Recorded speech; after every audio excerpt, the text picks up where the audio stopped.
Hello everyone. Bharat सरकार के द्वारा एक बार फिर से बड़े स्तर पर बैंकों के मर्जर की बात की जा रही है। इसको लेकर के तैयारी भी पूरी हो चुकी है और चौथे चरण का रोड मैप भी तैयार कर लिया गया है।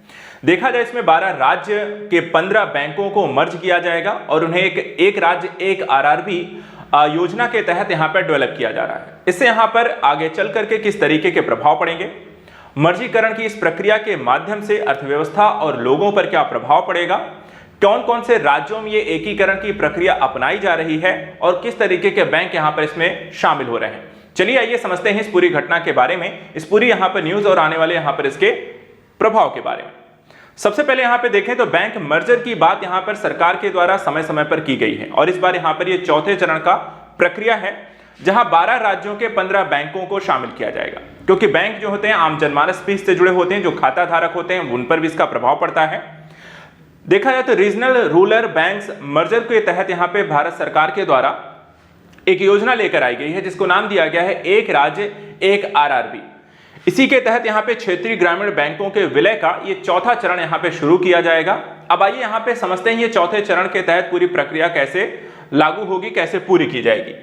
तो यहां पर देखें भारत सरकार ने क्षेत्रीय ग्रामीण बैंकों, जिसको हम रीजनल रूरल बैंक या शॉर्ट फॉर्म में आरआरबी यहां पर कहते हैं, इनके वर्तमान समय में देखा जाए तो जो आरआरबी की संख्या है वो है 43 और मर्ज करने के बाद इनकी संख्या यहां पर 28 हो जाएगी। यानी कि टोटल जो बैंकों की संख्या है धीरे धीरे घट के आपको 28 रह जाएगा। भारत में राज्यों की संख्या के बराबर ही यहां पे आ रही है, यानी कि एक राज्य एक आरआरबी की यहां पर स्थिति को लागू करने के लिए इस योजना के तहत इसे डेवलप किया जा रहा है। आइए बात करते हैं कौन कौन से राज्य हैं जहां पर इनका मर्जीकरण किया जाएगा। तो वो 12 राज्य कौन से हैं। तो यहां पर अगर हम देखें तो आंध्र प्रदेश में देखा जाए सबसे ज्यादा 4 आरआरबी हैं। इसके बाद यहां पर देखें तो उत्तर प्रदेश और पश्चिम बंगाल में तीन आरआरबी हैं। बिहार है, गुजरात है, इसमें शामिल है, जम्मू कश्मीर है, कर्नाटक है, मध्य प्रदेश है, महाराष्ट्र है, उड़ीसा है और राजस्थान के 2 क्षेत्रीय ग्रामीण बैंक यहां पर शामिल हैं। इसके साथ ही एक राज्य एक क्षेत्रीय ग्रामीण बैंक के लक्ष्य के तहत इनका विलय कर दिया जाएगा। वहीं बताते चले तेलंगाना में विलय के लिए जो आंध्र प्रदेश का ग्रामीण विकास बैंक की परिसंपत्तियों और देनदारियों का यहां पर देखा जाए तेलंगाना ग्रामीण बैंक के साथ विभाजन के अधीन यहां पर होगा। तो इस तरीके से ये इन 12 राज्यों के जो आरआरबी हैं उनको मर्ज करके हर राज्य में एक आरआरबी यहां पर अब शेष बचेगा। देखा जाए तो ये जैसे हम बात करेंगे चौथा चरण है, तो इसकी शुरुआत यहां पे कब से हुई और किसके माध्यम से यहां पर की गई है। तो आरआरबी के मर्जीकरण की जो प्रक्रिया है पुरानी है। देखा जाए तो डॉक्टर व्यास समिति गठित की गई थी 2001 और उन्हीं की सिफारिशों के आधार पर 2004-05 में आरआरबी का यहां पर समेकन शुरू किया गया।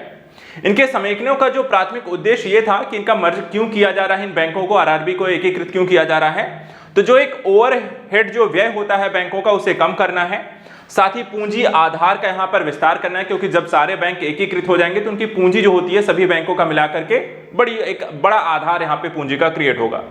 और साथ ही आरआरबी के तकनीकी बुनियादी ढांचे में भी इससे सुधार किया जा सकता है, टेक्निकल जो स्थिति है उसे बेहतर बनाई जा सकती है। और इन्हीं उद्देश्यों के साथ यहां पर देखा जाए तो एक राज्य एक आरआरबी की परिकल्पना यहां पर शुरू की गई। प्रारंभ में देखा जाए तो भारत में देखा 196 आरआरबी थे, लेकिन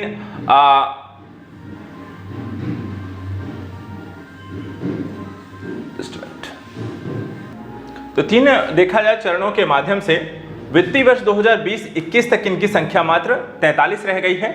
वर्तमान समेकन जो चरण ये शुरू किया गया है राष्ट्रीय कृषि और ग्रामीण विकास बैंक यानी कि नाबार्ड के परामर्श से वित्त मंत्रालय के द्वारा तैयार यहां पर समेकन योजना का उद्देश्य है कि एक राज्य और एक आरआरबी का लक्ष्य यहां पे हासिल किया जाए। इससे क्या होगा कि जो परिचालन लागत है कमी आएगी, पूंजी पर्याप्तता में वृद्धि होगी, बैंकों की समग्र क्षमता में यहां पे सुधार होगा और इस पूरी प्रक्रिया के तहत यहां पर इस योजना या लक्ष्य को यहां पे प्राप्त करना है। चलिए आइए बात करते हैं कि रीजनल रूरल बैंक यानी कि जो क्षेत्रीय ग्रामीण बैंक हैं इनकी स्थापना कब हुई, इनका उद्देश्य क्या था, इनका स्वामित्व किसके पास यहां पर होता है, इसके प्रभाव यहां पे क्या हैं। सबसे पहले देखिए आरआरबी को लेकर के इसकी स्थापना 1975 में एक अध्यादेश के प्रावधानों के माध्यम से नरसिम्हन समिति की सिफारिशों के आधार पर की गई थी, जिसके परिणाम स्वरूप 1976 में क्षेत्रीय ग्रामीण बैंक एक अधिनियम भी पारित किया गया। ये भारतीय अनुसूचित वाणिज्यिक बैंक हैं जो विभिन्न राज्यों पर क्षेत्रीय स्तर पर कार्यरत हैं, यानी कि क्षेत्रीय स्तर पर यहाँ पर देनदारियां जो हैं यहाँ पे कार्य प्रक्रियाओं को संपादित करते हैं। प्रथम जो ग्रामीण यहाँ पे बैंक बनाया गया था 2 अक्टूबर 1975 को बनाया गया, ये पहला बैंक था। और सिंडिकेट बैंक प्रथम ग्रामीण आरआरबी यहाँ पर बैंक प्रायोजित करने वाला पहला वाणिज्यिक बैंक बना। इस तरीके से 2 बैंक, पहला बैंक जो स्थापित किया आरआरबी कब बना, 2 अक्टूबर 1975 को। और इन बैंकों को देखा है तो एक जो मेन बैंक जो आपको बैंक होते हैं जैसे एसबीआई हो गया, पीएनबी हो गया, ठीक है, वाणिज्यिक जो बैंक होते हैं उनके द्वारा इन्हें प्रायोजित किया था, स्पॉन्सर किया जाता है, सारी प्रक्रियाओं को संपादित किया जाता है। तो सिंडिकेट बैंक ने यहाँ पर उसको स्पॉन्सर किया था, तो पहला ये वाणिज्यिक बैंक बना। इसी तरीके से सामूहिक रूप से 31 अगस्त 2024 तक इन बैंकों के पास करीब 6.6 ट्रिलियन रुपए यानी कि करीब 78.46 बिलियन डॉलर की जमा राशि है और 4.7 ट्रिलियन रुपए का अग्रिम है। तो आप देख सकते हैं कितनी बड़ी पूंजी यहां पे आरआरबी में वर्तमान समय में है। आरआरबी के किस तरीके के कार्यों के लिए इनका गठन किया गया है, तो यहां पर अगर हम देखें तो ग्रामीण और अर्ध शहरी क्षेत्रों में बैंकिंग सुविधाएं उपलब्ध कराने का काम मुख्य रूप से ये करते हैं।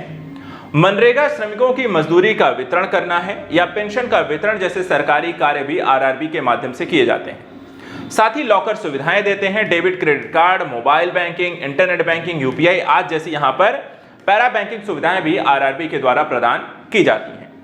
चलिए बात करते हैं आरआरबी का यहाँ पे स्वामित्व किसके पास है, यानी कि यहाँ पर इनके हिस्सेदारी किसकी किसकी होती है। तो क्षेत्रीय ग्रामीण बैंकों की अगर हम यहाँ पे बात करते हैं तो इक्विटी का एक निश्चित अनुपात आपको हितधारकों के पास यहाँ पर होता है, जिसे हम क्षेत्रीय ग्रामीण बैंक यहाँ पर में इन्वेस्टमेंट की हम बात करते हैं। इसमें 50% हम देखते हैं तो संघीय सरकार के पास स्वामित्व है, 35% जो होता है प्रायोजक या अनुसूचित बैंक जैसे सिंडिकेट बैंक, एसबीआई, पीएनबी, और 15% जो होता है राज्य सरकारों के पास इनका स्वामित्व होता है। देखिए बैंकों के मर्जीकरण के पश्चात यहाँ पर खाता धारकों को, जैसे कि पहले भी हम देख रहे थे कई सारे बैंकों का मर्जीकरण किया गया, वैसे ही यहाँ पर खाता धारकों को इससे किसी तरह की समस्या ना हो तो उन बैंकों को मर्ज करने के साथ ही साथ वो सारी प्रक्रिया यहाँ पर संचालित होती रहेंगी।